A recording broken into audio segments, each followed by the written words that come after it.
शहनामा.com में आपका स्वागत है, खैर मकदम है।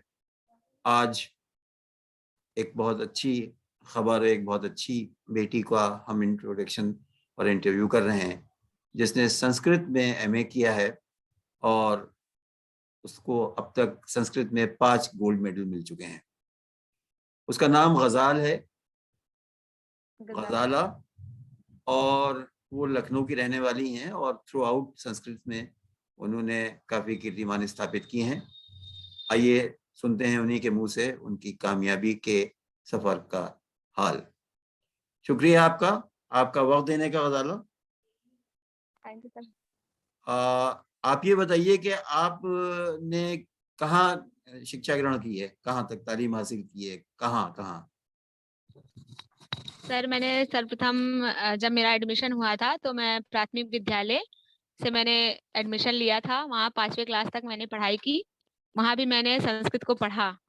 उसके बाद आर कन्या पाठशाला इंटर कॉलेज बादशाह नगर लखनऊ से मैंने इंटरमीडिएट पास किया।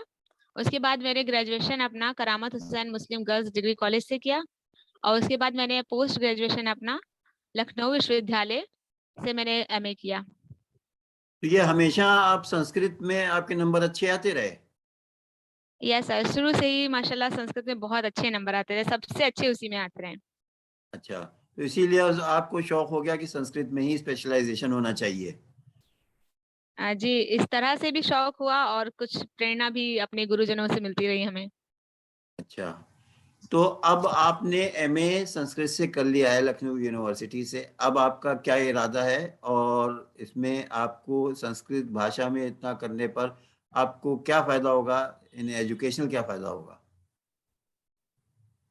सर मैंने सर अब मुझे आगे तो सर रिसर्च करनी है।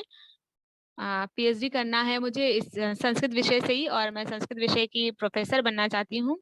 और इंशाअल्लाह ताला अगर मुझे आज ये मुकाम हासिल हुआ है तो आगे भी मुझे कोई भी मुकाम हासिल हो सकता है। मैं चाह रही हूँ प्रोफेसर बनना। तो एक दिन आप मेरे नाम के आगे डॉक्टर गजाला जरूर लगाएंगे सर और आप मेरा इंटरव्यू लेंगे। बहुत इंशाल्लाह। ये बताइए कि आप को संस्कृत की तालीम हासिल करने में परिवार की तरफ से या और रिश्तेदारों की तरफ से कुछ तो नहीं हुआ कि मना किया गया हो कि ये संस्कृत है, ये किसी और भाषा में कर लो, पढ़ लो? किसी ने आपका प्रोत्साहन किसने किसने किया? सर संस्कृत भाषा के लिए लेकर हमारे साथ किसी ने कोई खिलाफ नहीं खड़ा हुआ कभी। ज्यादातर तो मैं किसी और की बातें नहीं सुनती हूँ, लेकिन सिर्फ और सिर्फ मैं अपनी फैमिली की और अपनी गुरुजनों की ही बातें सुनती हूँ। और उन्होंने मेरा पूरा सपोर्ट किया। उन्होंने संस्कृत भाषा को किसी धर्म से जोड़ते हुए ना, किसी धर्म से ना जोड़ते हुए मुझे उन्होंने चाहा कि गजाला की खुशी है और वो पढ़ना चाहती है संस्कृत तो वो पढ़ सकती है।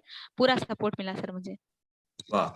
थोड़ा सा ये माइक आप दूर रखिएगा, उसमें हवा जो मुंह से निकल रही है वो आ रही है। अच्छा, तो अब आपको कितनी खुशी हुई और कितना लोगों ने आपका स्वागत किया, मोहल्ले पड़ोस में या आपके साथियों ने, यानी आपको जब गोल्ड मेडल मिला? हालांकि सोशल मीडिया पर बहुत आपकी तारीफें हो रही हैं, लेकिन कुछ लोगों का ट्रोलिंग भी करते हैं। वो उनका ये कहना है कि भाई एक उसने पढ़ा, उसने बीए किया, एमए कर लिया, इसमें खास बात क्या हो गई? तो आपका क्या कहना है? ठीक है सर, ये तो अल्लाह ताला ने सबको अपना अपना देखिए सर नजरिया दिया हुआ है कि आप हमारी कामयाबी को या फिर आज जो मैंने गोल्ड मेडल हासिल किया है वो आप किस नजरिए से देखते हैं, ये तो सबके नजरिए पे डिपेंड कर सकता है। लेकिन हम अपना नजरिया बदल सकते हैं, दूसरों का नहीं। अब आपका इरादा है पीएचडी करने का, और पीएचडी के बाद में ज़ाहिर है कि लेक्चरशिप सबसे आसानी बात है करना, कि आसानी से मिल भी जाएगी। और चूंकि आपका जो कीर्तिमान है वो बहुत अच्छे रिकॉर्ड्स हैं और आप गोल्ड मेडलिस्ट हैं, 5 बार की आप गोल्ड मेडलिस्ट हैं, 5 गोल्ड मेडल आपको मिल चुके हैं। तो आप ये बताइए कि बाहर की दुनिया में जो इस वक्त बहस चल रही है ये हिजाब वाली, इसमें आपका क्या दृष्टिकोण है, क्या व्यू है आपका?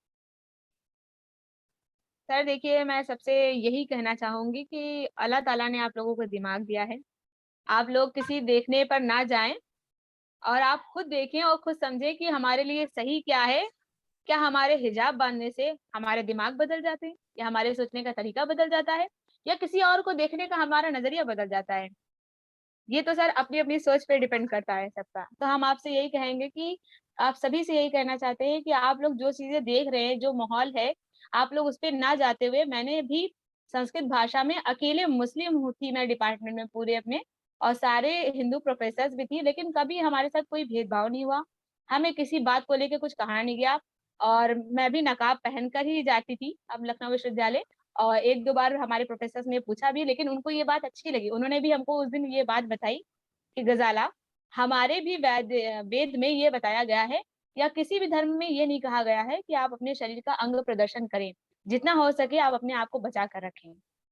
बहुत अच्छा, बहुत आपके टीचर्स और लेक्चरर्स ने बहुत आपको आपकी सरपरस्ती की, और ये बहुत अच्छी बात है कि पढ़े लिखे लोग हैं और इन संकीर्ण चीज़ों में नहीं वो फँसते हैं। अच्छा ये बताइए कि अब आप जो संस्कृत है वो कितनी फर्राटेदार बोल लेती हैं, और संस्कृत में जो श्लोक हैं उसको समझ पाती हैं, और या उसको आपको कुछ रटे हुए भी हैं, कुछ याद हो तो सुनाइए? यस सर, मुझे याद है सर, मुझे ऋग्वेद के मंत्र याद हैं, और सर मुझे एक गाना भी आता है थोड़ा-सा, ज़रूर सुनाइए। संस्कृत में उसका ट्रांसलेशन है। तो सर गाना यूँ है, अच्छा मैं गा रही हूँ और आप पहचान कर ज़रा बताएँ वो कौन-सा गाना है? हाँ, प हालाँकि धुन देखिए वही रहेगी। देखिए। जीवनं प्रेमगीतं परम् सर्वलोके हृदायेव गेयम्। जीवनं प्रेमगीतं परम् सर्वलोके हृदायेव गेयम्।